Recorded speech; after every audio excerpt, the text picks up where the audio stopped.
hablemos un poquito también de cuestiones que tienen que ver con la economía de nuestra región, porque como todo el mundo sabe, el sábado pasado, el fin de semana pasado, empezó a empezó a regir en Brasil, 4 meses después de haberse aprobado por el Congreso de ese país, la reforma laboral, la reforma traballista, creo que le dicen los brasileños. En Brasil una reforma muy, pero muy importante y que obviamente al ser Brasil un socio comercial de nuestro país, nos implica, nos afecta y mucho. Estamos en contacto con Gustavo Segre, profesor de la Universidad Paulista, para empezar a hablar un poquito y analizar qué significa esto para la economía argentina. Gustavo, ¿cómo te va? Buen día, Guillermo López te saluda. ¿Qué tal, buen día, Guillermo? ¿Cómo están ustedes? Gracias por atendernos, gracias por esperar unos minutitos allí en línea. Por favor. Principales apuntes de esta reforma que ya empezó a regir. Mira, yo creo que fundamentalmente se acaba la incertidumbre del empresario al contratar a alguien. Fíjate que al día lunes, o sea, ayer, primer día hábil después de la vigencia de la ley, uno de los jueces de Bahía, que trabaja con cuestiones laborales, dio perdida una causa que había sido claramente inventada a un empleado y por supuesto a su abogado, y los obligó a pagarle una multa a la empresa. ¿Y esto por qué? Porque había un montón de causas que se inventan con el objetivo de retirarle algún dinero a la empresa de la cual el empleado hacía parte, y esto generaba una industria del juicio desmesurada, donde vos fíjate que Brasil aportaba el 3% de los sueldos del mundo y tenía prácticamente el 40% de todos los procesos trabalistas o laborales del mundo. Entonces esto generaba un problema muy serio, porque vos contratabas a alguien, a ese alguien el día de mañana lo podías desvincular, y ese alguien tenía 2 años como plazo para entrar en una demanda donde vos no tenías ni idea de qué era lo que venía en la demanda. Entonces, bueno, este juez ayer colocó un poquitito el límite diciendo, bueno, en función de la nueva ley, y esto yo creo que es el punto más importante de todos, si alguien inventa una causa, el empleado que inventó la causa tiene que pagarle al empleador entre el 5 y el 15% del valor de la causa.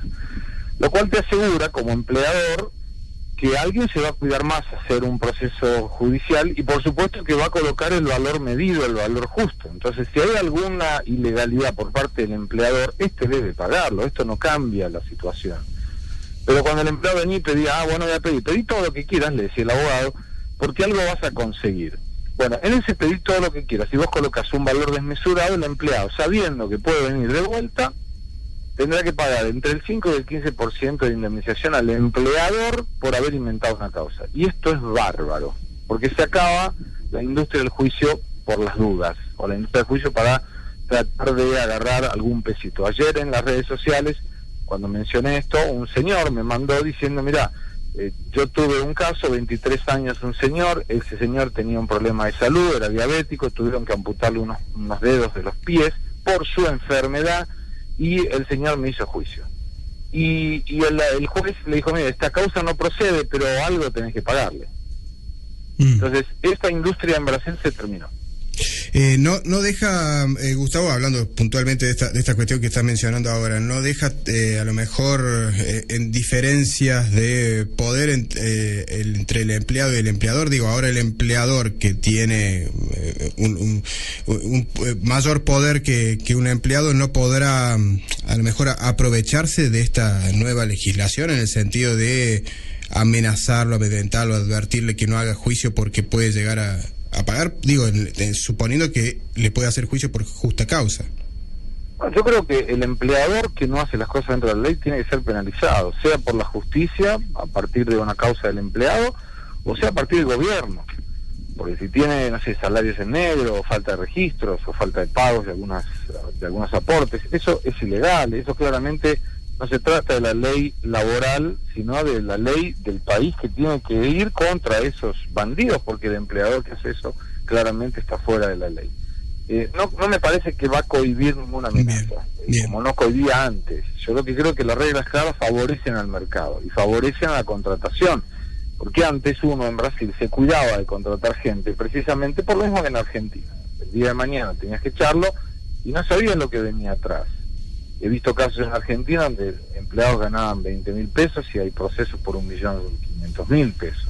Entonces eso es desmedido.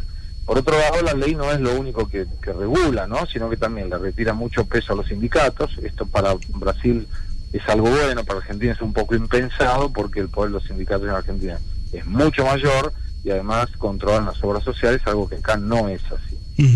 Por el otro lado, también deja que las empresas puedan negociar con los empleados mejoras en función de productividad. Y esto es bueno porque la legislación, como estaba hasta ahora, en Brasil 74 años de vigencia, regulaba para abajo. O sea, si vos tenés un empleado A que gana 1.000 y un empleado B que gana 2.000, y el empleado que ganaba 2.000 veía que trabajaba lo mismo que el que ganaba 1.000, realmente eso genera un desánimo y una desmotivación importante.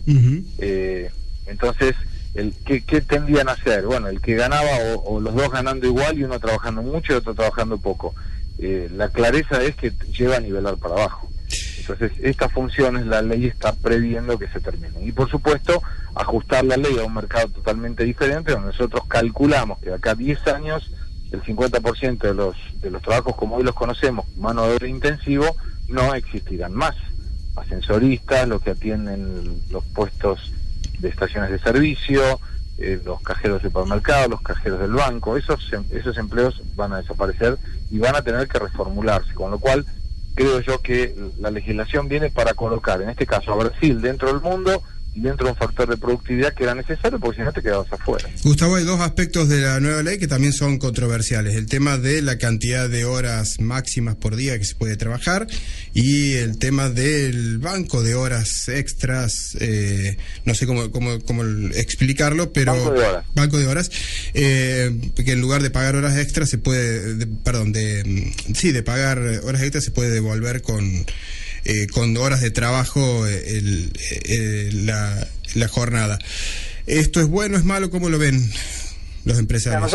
Yo estoy en las dos puntas acá. Estoy como empleador, contrato gente, y estoy como empleado en la universidad. Y como empleador tengo una empresa pequeña, tenemos 40 empleados, pero dentro de esa empresa ya se venía generando el tema del banco de horas. ¿Cómo es el banco de horas? Si alguien precisa trabajar más, en vez de que la empresa le pague, va juntando una cantidad de horas determinadas y después puede tomarse el día, por ejemplo, no precisa volver ese día, o sea, tiene un día libre.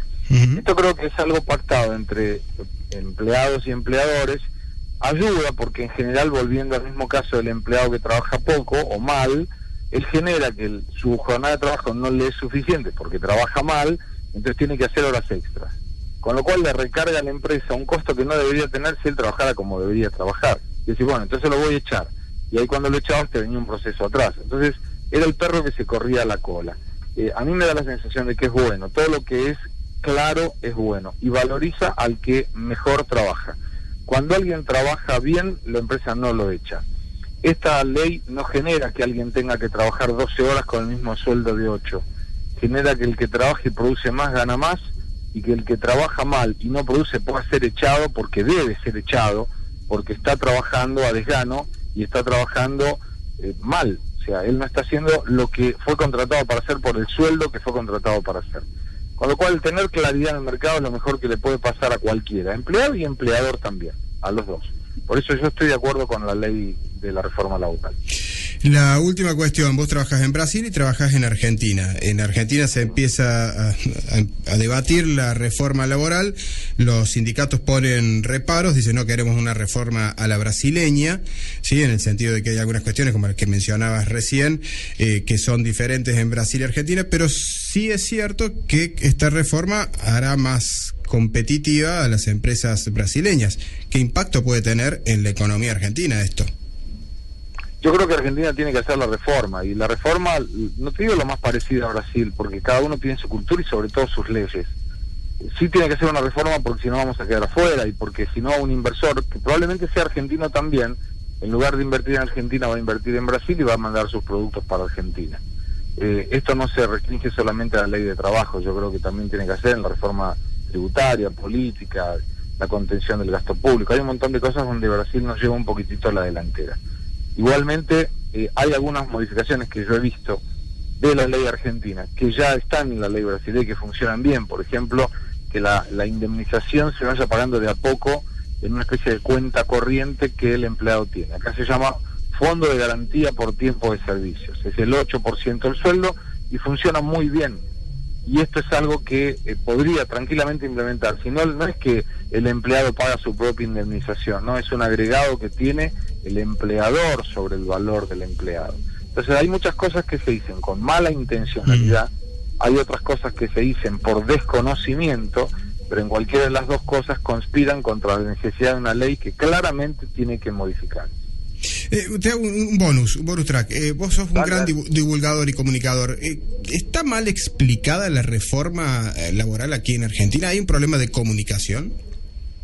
No, yo no creo que haya un problema de comunicación. Lo que sí me parece que habría que hacer de repente un programa especial. Lo que pasa es que para hacerlo un programa especial en todos los programas sería un costo gigantesco, pero a través de las redes sociales, tal vez con spots muy cortitos, donde se puedan explicar los puntos más importantes. Cuando vos no llegás a la gente, sobre todo de menos recursos, que tiene tanto miedo de perder derechos, explicándole lo que le puede ocurrir, siempre, por una cuestión de mantener los paradigmas, nosotros los seres humanos no queremos que nos cambien las cosas, queremos que siga todo igual, porque estamos acostumbrados y porque además si no entendemos, interpretamos que puede ser malo. Y encima se trata del gobierno, con lo cual decís, el gobierno siempre va a querer sacarme algo. No, bueno, a veces no, es necesario hacer una reforma, en las condiciones que sea, es necesario, porque si no Argentina se va a quedar fuera del radar del mundo y las inversiones no van a ir a Argentina, y esto es algo necesario. Gustavo, gracias por el contacto con Radio Shopping de Córdoba. Que siga muy bien, hasta luego. Que tenga buen día. El profesor de la Universidad Paulista, Gustavo Segre, analizando la reforma laboral en Brasil y su impacto aquí en la economía argentina.